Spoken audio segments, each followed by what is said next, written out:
So let's talk about adding mixed fractions with unlike denominators. How can we add 5 and 1/3 plus 6 and 2/5? What is the first thing that we need to do here? Well, what I like to do is I like to rewrite the problem. The mixed fraction 5 and 1/3, you can write it as the sum of a whole number and a fraction. It's basically 5 plus 1/3. 6 and 2/5 is the same as 6 plus 2/5. Now, the next thing you want to do is add the whole numbers. 5 plus 6 is 11. So right now we have 11 plus 1/3 plus 2/5. So now let's focus on adding those two fractions. We need to get common denominators. So I'm going to multiply the second fraction by 3/3 and the first one by 5/5 because this will give me a common denominator of 15. So 5 times 1 is 5, 5 times 3 is 15, and 2 times 3 is 6. So now I can add 5 and 6 together. So 5 plus 6 is 11. So I have 11 plus 11/15, which I can write as 11 and 11/15. So this is the final answer as a mixed fraction. And so that's a simple way in which you can add two mixed fractions together. Now, for the sake of practice, I recommend that you work on these two examples. Go ahead, pause the video, take out a sheet of paper, and try these problems based on the last example. And see if you get the answer right. Play the video to check your solution. Let's start with the second one on the right side, because the numbers are smaller, so that problem appears easier. So I'm going to write 3 and 1/4 as 3 plus 1/4. Now, 2 and 3/5, I'm going to write that as 2 plus 3/5. So just like before, let's add the whole numbers. 3 plus 2 is 5. So we have 5 plus 1/4 plus 3/5.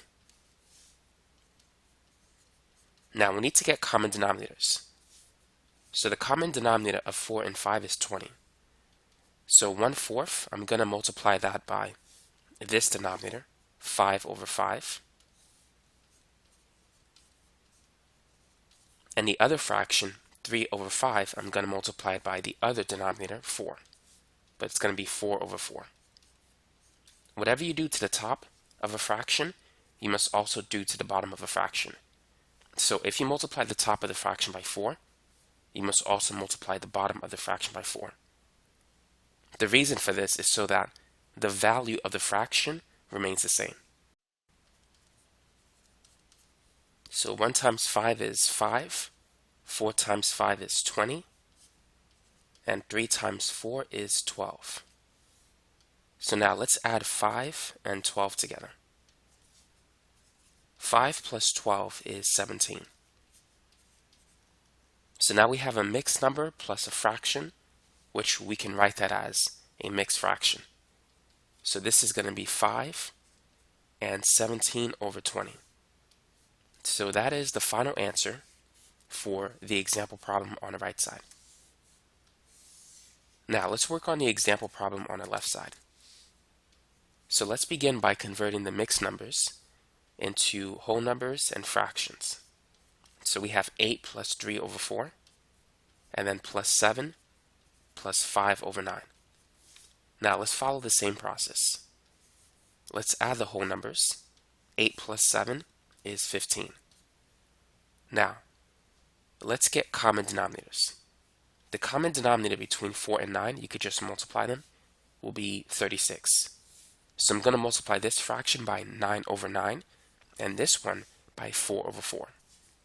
So it's going to be 3/4 times 9/9 plus 5/9 times 4/4. Now 3 times 9, we know that's 27. 4 times 9 is 36, which is the same as 9 times 4. And 5 times 4 is 20. So now let's add 27 and 20 since these two are the same.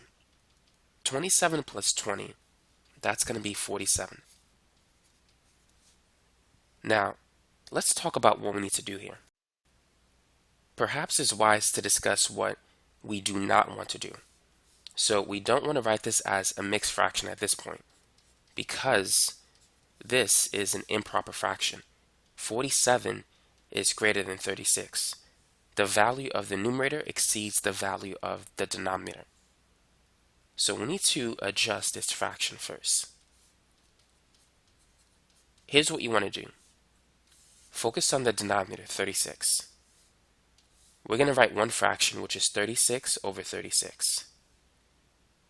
Now, what is 47 minus 36? 47 minus 36 is 11. So basically, what I did is I broke up this fraction into two smaller fractions. 36 plus 11 is 47. Now, the reason why I made this fraction is because it equals 1. Any number divided by itself is 1. So I can replace 36 over 36 with 1. So I have 15 plus 1 plus 11 over 36.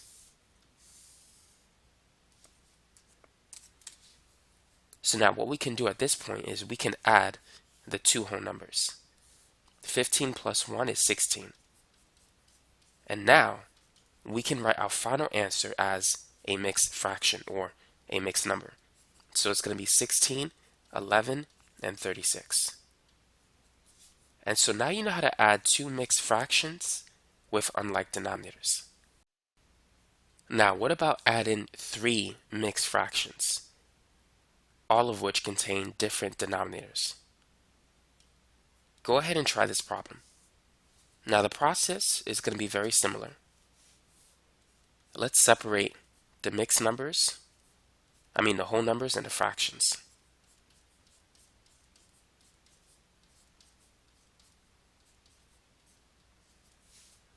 Now let's add up all the whole numbers. 4 plus 5 is 9. 9 plus 7 gives us 16. So we have 16 plus 2 over 3 plus 1 over 4 plus 4 over 5. Now we need to add these three fractions. So we need to get common denominators. You can try to get the least common denominator, or basically any common denominator will work. It really doesn't matter. But if you really don't want to think too deeply about it, just multiply all of the denominators. 3 times 4 is 12. 12 times 5 is 60. So we're going to try to get a common denominator of 60. Now if we take 60 and divide it by 3, that will give us 20. So I'm going to multiply this fraction by 20 over 20, because 3 times 20 is 60. Now if we take 60 divided by 4, that's 15. So I'm going to multiply this fraction by 15 over 15. 60 divided by 5 is 12. So I'm going to multiply the last fraction by 12 over 12. So it's going to be 16 plus 2 times 20 is 40. And we know that 3 times 20 is 60. 4 times 15 is 60. 4 times 12 is 48. 5 times 12 is 60. So let's get rid of this. And now that all of the denominators of the fractions are the same, we can add the numerators. So let's do the old-fashioned addition. So we have 40 plus 15 plus 48. 8 plus 5 is 13. And then 1 plus 4 is 5, plus another 5. That's 10. So that's basically 103. So what we have right now